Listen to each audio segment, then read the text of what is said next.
Hi guys, welcome back to my YouTube channel. My name is Gift Rogu. I'm a Nigerian YouTuber that was previously living in England, United Kingdom, and currently lives in Alberta, Canada. So if this is your first time of watching any of my videos, don't forget to hit the subscribe button below. So in today's video, I'm going to tell you guys how I moved from Nigeria to England to Canada as a permanent resident of Canada.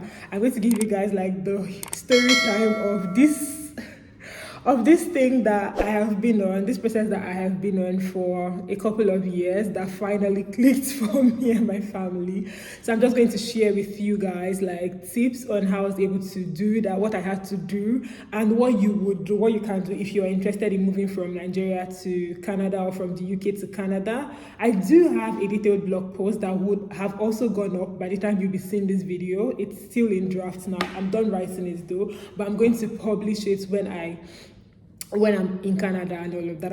I'm just like, I have a bit of time, so I'm just doing everything beforehand so that I will not be overwhelmed by then with settling in and every other thing. So yeah, if you've been thinking of how to move to Canada from Nigeria or how to move to Canada from the UK, I'm going to tell you guys like my Canada immigration story, my jackpot story from Nigeria to England and to Canada.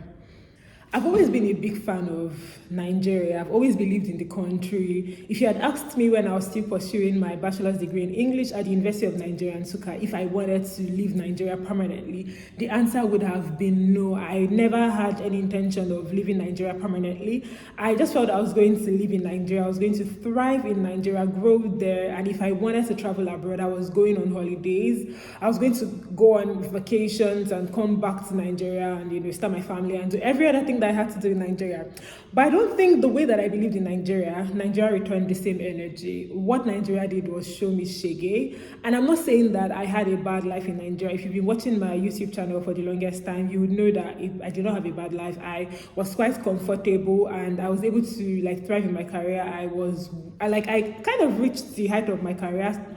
Not the height, God forbid that that's the height of my career in Jesus' name. I was working in advertising as a lead art strategist for an ad agency in California, which was not a bad feat for someone that was 24 years old, living on her own in Lagos, Nigeria. I was not doing badly for myself. But let's go back to like when I was still in uni, when I was doing my bachelor's degree in English, when I have conversations with my classmates then or my friends, and we talk about like our plans for the future. I never intended to move out of Nigeria permanently, but then Nigeria kept getting worse and worse and worse, and it's still getting worse. It's like going downhill like from now, but that's not what we're talking about in this video.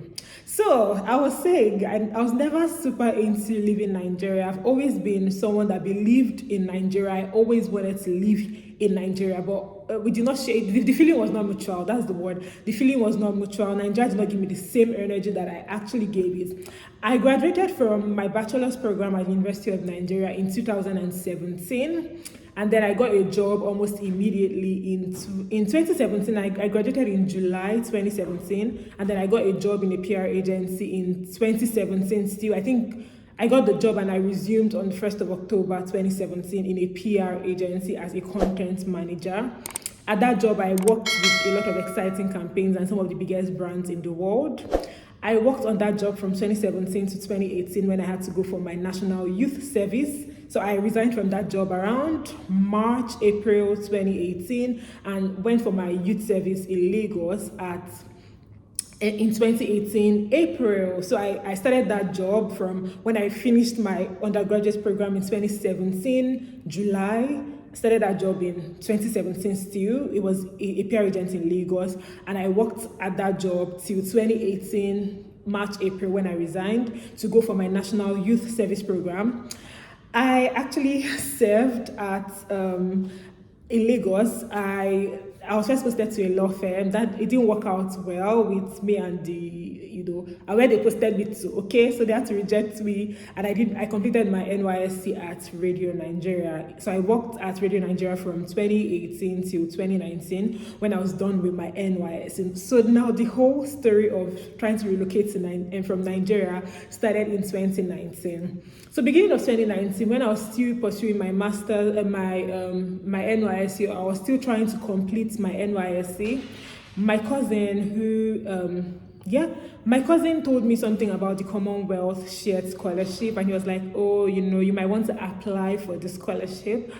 And I was like, you know what, this scholarship, so I don't have anything to lose. I'm just going to apply for it. So we did a couple of applications. We applied to St. Mary's University in Twickenham in the UK, and a couple of schools that I actually got admission in. And then when it was time to get the scholarship, I did not get it, okay? And it really pained me, especially for St. Mary's University, because it was a master's in human trafficking, migration, and organized crime, which was something that I was quite passionate about, because I know that I have like a novel that won an award, a novel on human trafficking that won an outstanding young author in the States.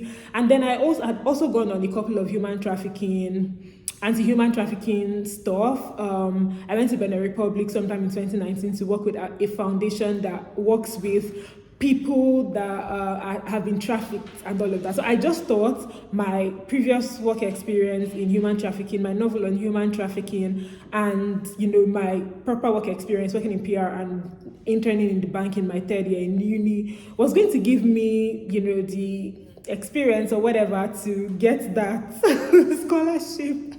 But it did not work out that way. I did not get that scholarship. And I was just like, you know what, I'm not applying for any scholarship anymore. Because I was thinking, like, I have the experience in human trafficking. I have a book on human trafficking that's won an award. And I also like did well in school. Like, I think I made a 2-1 in school. So I had like good grades, work experience if you want. I had activism experience and volunteering experience. I still did not get that scholarship. That one really, really pained me. But I was like, you know what, I'm not applying for any scholarship. So I was speaking to my sister, and my sister was like, oh, that was in 2019. I had finished my NYSC, and I think one week after when I was done with my NYSC, I got a job in a commercial bank. I'm just telling you guys my life story. I'm trying to explain this whole this whole getting this kind of PR thing to you guys. So in 2019, I finished my NYSC, I think around April. The next week, I got a job in a commercial bank, and I did not get this job like out of the blue. So I did not follow my lap. I interned in a commercial bank. I interned at Stanbic IBTC during my third year in uni. I interned in the operational risk department. So I got a job in a bank. It was not Stanbic though, in a commercial bank in Lagos. And I was supposed to resume. I had gotten the offer letter. My grantors, they had signed everything that they had to sign. They had scheduled me for the medicals and, when we're going to resume and all of that. I did not turn up for the medicals and did not resume that job. So my mom was like, are you okay? Because this is every parent's prayer that when their child is done with NYS, they'll get a job almost immediately. And I got a job almost immediately and refused to resume. What's going on? What's the problem? Anyway, she was like, oh, if I'm thinking that she's going to be giving me money the way she has been giving me money previously, that is not going to happen. She's not giving me any money. So since there has to be somebody that is giving me money, there's somebody that is giving me morale, the morale that is making me not to want to apply for and want to resume this job in a bank and all of that. I just knew that I didn't want to. If I wanted to work in a bank, I would have loved to go back to Stanbic. I didn't want to work with that bank. And when I worked in PR, remember I mentioned that I worked in PR before I went for NYSC. I loved it. So I was like, I think I'm going to go into marketing communications. So in that 2019, April, I didn't resume at that job. I started freelancing. If you followed me for a while, you know my freelancing journey on Fiverr. So I started freelancing on Fiverr, and surprisingly, it took off kind of. It kind of took off. So I now started making my own money in dollars. So they were not actually disturbing me at home anymore regarding, oh, I want to get a job, because they could see that this thing that I've decided to do is now bringing me money. But then, still in that 2019, my sister and I, we had a conversation, and she was like, you know what, she thinks that I should apply for masters in Canada. So now that brings me to Canada. So I've never really been super into going to Canada or whatever. I usually see ads everywhere. I usually hear that everybody's moving to Canada, but I was just like, what are they going there to do? Like I said, I was not into relocating. I believed that Nigeria would work, so I was like, you know what, I'm not going to do that. But my sister kind of convinced me to If you don't like to watch videos, I have a detailed story of this PR journey on my blog, so you can actually go and like read it and click out of this video right now, because it's a lot. Okay, I'm trying to be as detailed as possible in this video. Anyway, she told me about applying to schools in Canada. She was like, oh, you made it to one and all of that, so I mean, you might want to apply. So I started looking for schools. I applied to University of Alberta. I applied to Brock University. I think I applied to McGill University. I don't think I submitted my application at McGill, but I know at University of Alberta, I applied for English and Film Studies, for a Master's in English and Film Studies. And then for Brock University, I applied for Gender Studies and Communication, or something Gender Studies, because I felt that like my activism and experience and my grades would help me get admission into the schools. I didn't get the admission. Okay. I didn't get admission at Brock University. I did not get any admission at University of Alberta. I told my sister, I'm not going to. I don't like rejection. I've never been rejected from stuff before, so I don't like being rejected. Okay, I've not failed before. I've not failed any exam before. When I was in uni, I did not fail an exam. So this rejection is giving failure, and I don't like failure to be associated with me. So I'm just going to respect myself and not apply again. My sister encouraged me. She was like, you know what, let's keep applying. So I think 2020 was the COVID time, right? So in 2020 was when I got the news that unfortunately I didn't get the admission or whatever. So in 2020 we had COVID and we had to stay at home, and my sister was like, she thinks I should still continue applying. I'm like, what are you talking about? Please leave me alone, I beg. I don't see, I'm doing fine for myself. I'm working on Fiverr. I'm doing like well. So I don't think please leave me. Do you understand? I don't want to apply to anything anymore. So she kind of convinced me to keep on applying for masters. She doesn't want me to stay back in Nigeria. You know, this kind of stuff. She was kind of, motivating me or whatever. So we decided to apply to Germany. I had a friend that went to Germany, and we were like, okay, let's apply to Germany. I put my application together. I applied to, I think, 4 schools in Germany. I think I got admission in 3. I applied to Goethe University in Frankfurt. I applied to, I think, University of Hanover. I got admission in 3 schools. I can't remember all of them, but I can't remember. I think I didn't get admission at Potsdam, or I don't know. But I know I got admission at Hanover. I got admission at Goethe University in Frankfurt. I got admission in another school, but I didn't get admission in Potsdam. I was sure I didn't get admission in Potsdam. Or did I get admission in Potsdam? I don't know. I got admission in 3 schools out of the 4 schools that I applied to. But I already knew I wanted to go to Goethe University. I applied for Anglophone literatures, culture, and media at Goethe University. I think, and English for the remaining schools. I got the admission, very exciting. I registered and applied for a German visa interview, which I'm still waiting till today, since 2020. Till today in 2024, we are still waiting for the German visa interview date, and I've not gotten anyone yet. So in case you see anybody that works with the German interview, ask them when they are giving me my interview date. I don't understand. They didn't give me any interview date till now. But I got admission and I enrolled. I started going to school online. I think I did the induction and a whole lot of stuff. And I kept on waiting for that visa interview invite. I didn't get it. And I was like, you know what? I'm just going to drop out from this program. So I dropped out from that program. Okay? Because I'm not about to do this education online. If I wanted online education, I would apply for online education. I applied for the masters in Germany to Japan, to leave Nigeria. Okay, even though I don't hate education, I'm passionate about education, but I don't have any plan to stay back in Nigeria doing masters online. Okay, please give me a visa interview date. They didn't give me. I was like, you know what, that's fine. Anyway, so I dropped out of the school, and I was talking to my friend Lovely, and she decided that we talked about it, and I was like, you know what, I want to apply to Canada again. I don't used to hear word. Canada that rejected me, that didn't give me admission for 2 schools that I applied to. I said I was going to try again and apply for admission for 2021.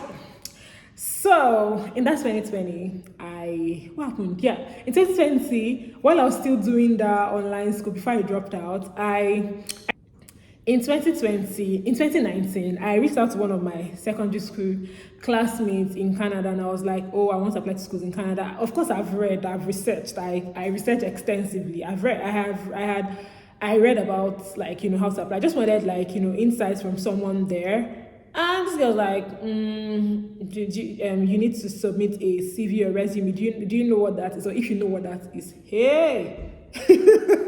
Because I'm in Nigeria, I don't know what CV or resume is. Do I look like a novice to you? I have work experience. Do I look like a novice? I don't understand. So I was like, what's this one now? Do you understand? So I was like, whatever. Anyway, back to 2020. I was still doing my master's in online for German school before I dropped out, and I applied to a school in Canada. I remember the school, Mount St. Vincent University. It's in Nova Scotia. So I applied to that school for a master's in public relations. I actually got in, okay? I got in November. I actually got in, and I think the start date was January or something. I think I got in November or October. I got my offer letter. I paid 500 Canadian dollars for. Then by this time I was already like very comfortable. In 2020, that was during the COVID, and after the COVID, I started Upwork, and my Upwork took off. So it was really, really good. I was doing so well for myself. I also got like a full-time job. I was working as a brand manager for a brand in LA, as a brand manager for a brand in LA, and I was also doing Upwork that was doing so well. So I was very comfortable. I was quite comfortable, let me not say very, I was quite comfortable in 2020 when I got the admission, and then 500 Canadian dollars, we paid it, and then they were able to get the money for the remaining part of the school fees and my proof of funds, everything that I need, and then put it in an account that I would submit for my bank statement or whatever. So I went, I was very happy about the admission. I paid my 500 Canadian dollars. I went to Ikoyi in Lagos to get my police certificate, my police clearance certificate. And when I went to Ikoyi, I got it. And I had written my letter of explanation for visa, and I just did not submit. I don't know what the problem was. I just did not submit that letter. I don't know. There was just something. I didn't submit the letters. I don't know. I just didn't submit. I didn't want to. Okay. The reason that I didn't submit that, because I was supposed to submit it and resume in 2021 January, but I didn't submit that visa application because, I don't know, I just didn't feel like submitting it. And I also heard about the express entry process, that's the permanent residency application stuff. My school fees then for that school in Canada, Mount St. Vincent University, was 10,000 Canadian dollars, which was not a problem. But I checked how much a permanent resident was going to pay. I saw that it was way lower. And then I had family and friends that had moved to Canada as permanent residents. And I was like, I don't think, if these people can do it, I don't think it's that hard, okay? I think I'll just, get started with the permanent residency process. And that is what I did, okay? I did not submit that. I did not submit the visa application. I was just like, in 2021, I am going to apply for permanent residency in Canada. I'm going to know what I need to do and apply for permanent residency in Canada. So in 2021, I had one goal to apply for Canada permanent residency. The first thing that I had to do was to evaluate my certificate. I realized that if I had a master's degree, I would get more points. I think an extra 41 points. Than someone that just has a bachelor's degree alone. And I just had only a bachelor's degree.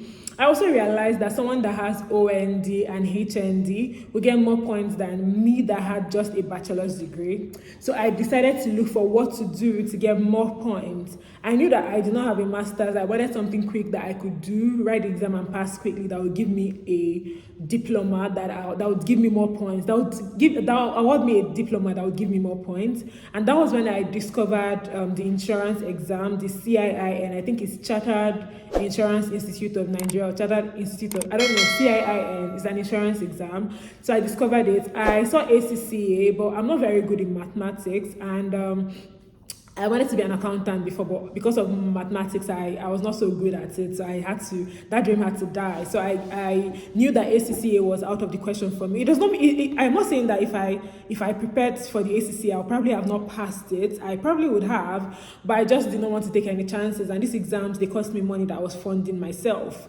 So I decided to write the CIIN in January 2021. Remember, I did not submit my Canada visa application. I decided I was going to face permanent residency full time. So in January of 2021, I registered and paid for the CIIN exam. I think it cost me over 100,000.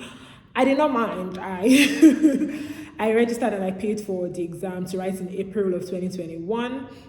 While I was preparing for that exam, I got a full-time job. I was working as a brand manager with a tech company. But I was working remotely. I've always been working remotely I've been working remotely since 2019 when I finished my NYSA. The last time I worked from an office before I left Nigeria was in 2019 when I was still serving at Radio Nigeria. I never worked in an office after that until I left.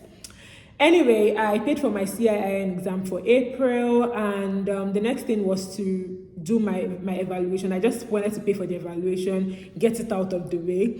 So I paid for my West evaluation. I think it cost me then 150,000 naira, but it was I don't know how much exactly it was. It is 250 Canadian dollars or something like that, around that range. But then in naira, it cost me 150,000. I remember I paid with Flutterwave because I didn't have a dollar card then. So I paid with my Flutterwave card, and it cost me 150,000 naira. I paid for my verification for UNN, that's the school I attended, the University of Nigeria, to send my transcript to West in Canada. So I paid on the West website, and then they gave me a code, a verification code, or a West code or something. So I went to the UNN iTranscripts website. I don't know about other schools though, but UNN, you don't have to know anybody to get your transcripts. I don't know what's wrong with this hair.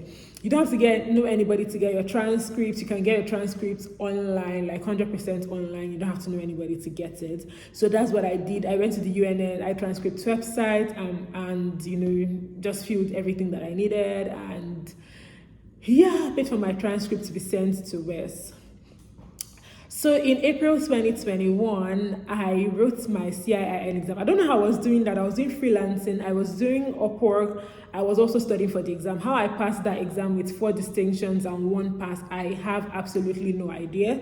But I passed the exam in flying colors. I wrote the exam in Ogun State. Yeah, in Ogun State. So if something that you're interested in, definitely leave a comment and I can explain better about the CIIN exam. It's not hard. I just did 5 courses and I think I had a good result. After writing the exam, the next thing was when the result comes out, I'll be able to verify it and also add it to my West, so I'll get more points instead of just having points from only my bachelor's degree, because my bachelor's degree alone was not going to give me enough points. Now that I had my West out of the way, I had the exam out of the way, I was just waiting for when it's going to be time for it to get evaluated with West. I decided that the next thing to do was to write my IELTS. So regarding West, I had paid for it and I was waiting for, I think UNN had sent my transcript to West. I paid UNN, they sent my transcript to West. If you attend the University of Nigeria, you already know how to get your transcript. Go to the iTranscripts website, put in your matric number and where you want the transcript to be sent to, and what kind of transcripts and how you want the transcript to be sent. So you can choose FedEx, UPS, or DHL. I chose, I think, UPS or FedEx. I can't remember the exact one. By now, I did not use NiPost. I'm so sorry. It's not that deep. I didn't use NiPost. So after that, one thing that I also did was I wrote the exam and the results came out and I did really well, but I don't think I could send it to West yet. But while I was waiting for the time for me to send the results to West, so they can also evaluate that and give me the points of 2 or more certificates, which is more than just having a bachelor's degree, I decided I was going to write my IELTS. The kind of person that I am, if I want to remove money, because the IELTS then cost me 80,000 naira. So for me to remove that money, I've gotten another contract on Upwork that I'm going to use to replace that money. and it will be more than that. It's not like I did not have that money to pay. I did have it, but then, like, I don't know if it's the first daughter thing or something, or growing up not having a lot of money, I'm usually scared of spending lots of money on myself. I can spend on other people, but for myself, I'm just like, I have a phobia for not having money, for going broke or something like that, due to how I grew up, and I'm trying to work on it. So please don't judge me, please. Anyway, I think it's quite dark. I don't know. Okay, I think you guys can see me. I think it's quite dark. Anyway, when I got a contract on Upwork that was like $500 or something. So when that thing came in, I used the money that I had. I removed money from my account, 80K from my account, and paid for my IELTS. I scheduled to write the IELTS in July, I think ending of July or something. When it was time, I wrote my IELTS and did not do so well. As a graduate of English, I did not do so well, which was very shameful according to my family members, but whatever. It was shameful according to my family members because they were like, oh, you studied English, why are you not, why are you not able to do well in your IELTS or something? It's not that the IELTS was bad, it wasn't. But I had 7.5 in my listening, and listening carries the highest mark. So you should be looking for something around, to max out your listening, to max out your IELTS generally, you need 8.5 in your listening, you need 8 in your reading, you need 7.5 in your speaking and writing to max it out. And remember that listening carries the highest mark. So if you don't do well in your listening, it will drop your score drastically. So I had 7.5 in my listening, I had 7 in every other thing, and had 6 in writing, which was so shocking. But then at some point I decided to, I just took it that my handwriting is so bad, and that's why they probably did not see my essays, because like 6 in writing, come on. Come on, like write for a living, what are you talking about? Anyway, everything was good, I guess. So when the result came out, it was so bad. It's not like it was so bad. The 7.5 in listening, a result of 7 is not bad in IELTS. But then I cried so much, and I did the logical thing that people do when they fail exams. I quit my job. I was like, this is the worst that can happen to me. Nothing is worse than this. I'm going to quit this job, and I quit my job. Anyway, while I quit the job, I actually had another job in pipeline. That's when I started working with the ad agency in California. So I did not just quit my job blindly. Don't do it, kids. Don't do it. Don't feel like exam and go and quit your job. Don't do that. It's not good, okay? Anyway. I think I've been rambling a lot, but I'm just trying to give you guys details upon details so that you will know that the journey of 1,000 miles started with a step, okay? It did not start today.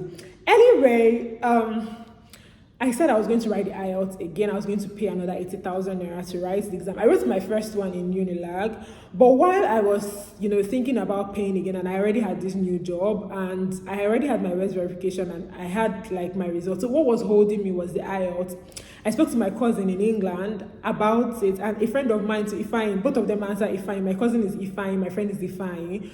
Both of them were in England at the time, and I spoke to them. I was like, oh, they were like, oh, this IELTS is really good. I'm like, huh? 7.5 in listening for Canada? You must be joking. You're not serious. Have you seen the scores? Please, let's be guided here, okay? Please, don't try to boost me. Don't be trying to encourage me that 7.5 listening is good. It's not.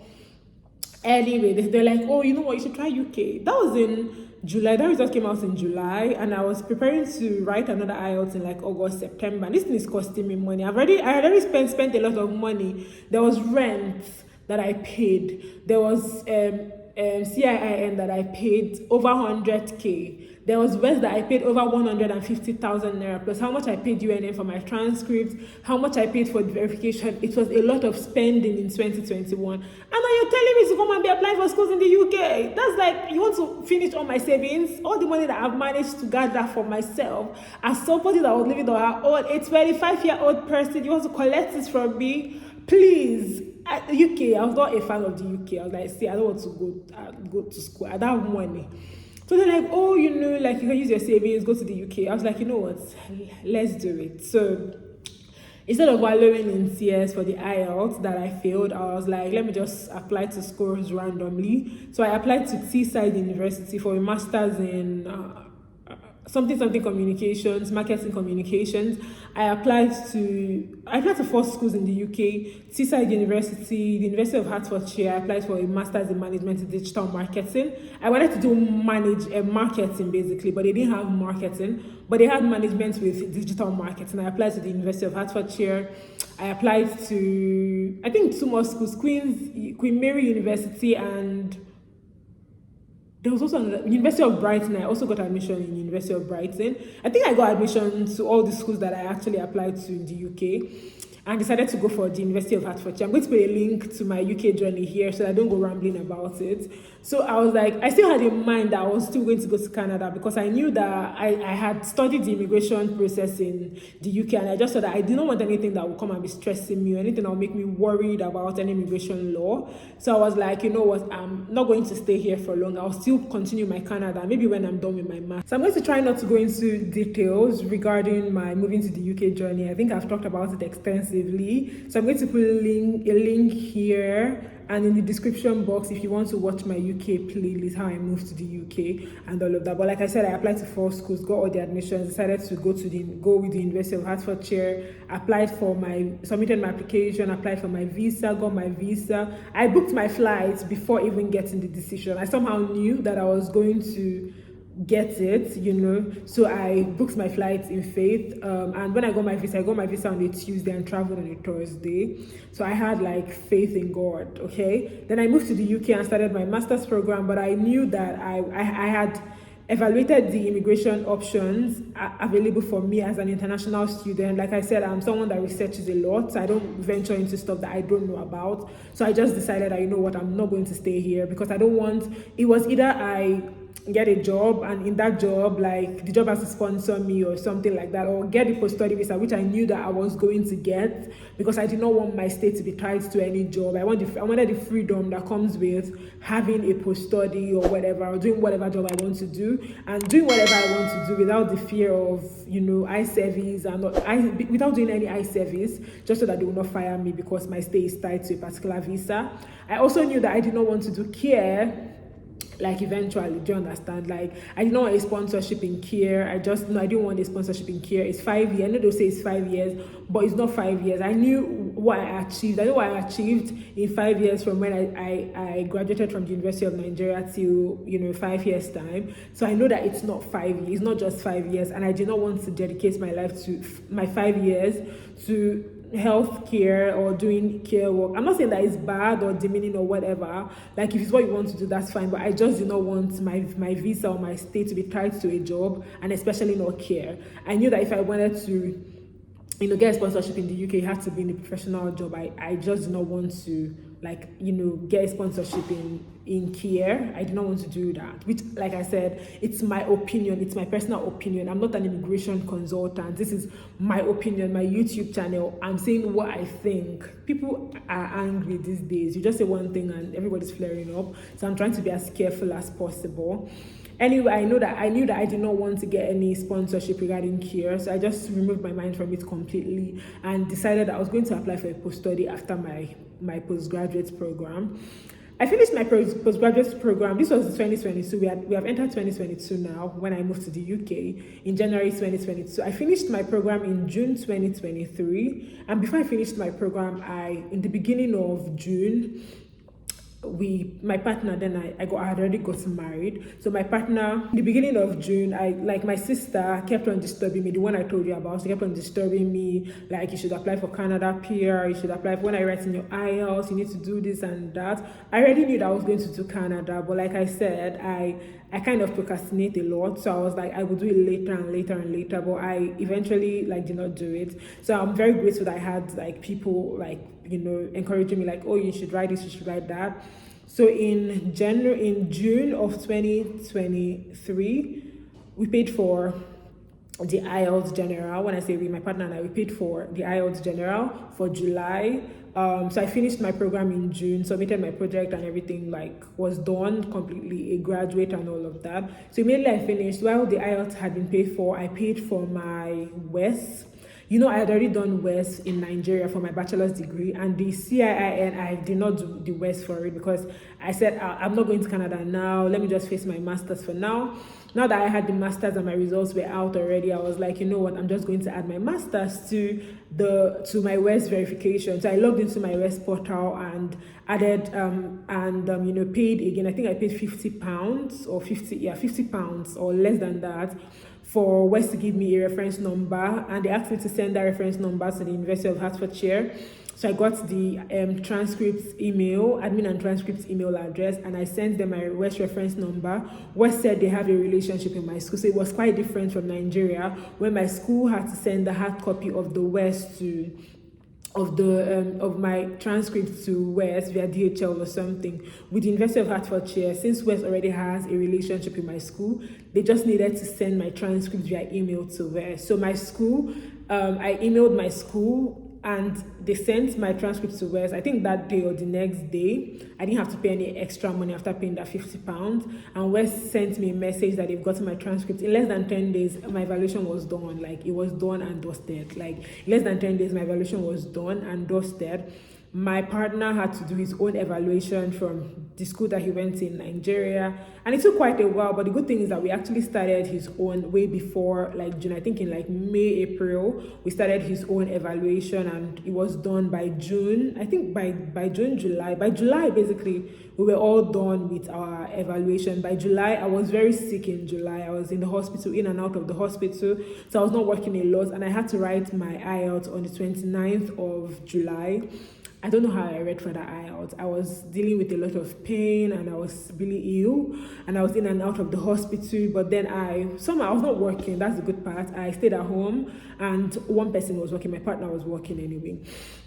So I stayed at home and read for the IELTS. I read like my life depended on it. I read for that IELTS like my life depended on it. I read for that IELTS. I was like, see, I've calculated the scores. I know what I need to get a certain score, to get a certain point. So I read for that IELTS.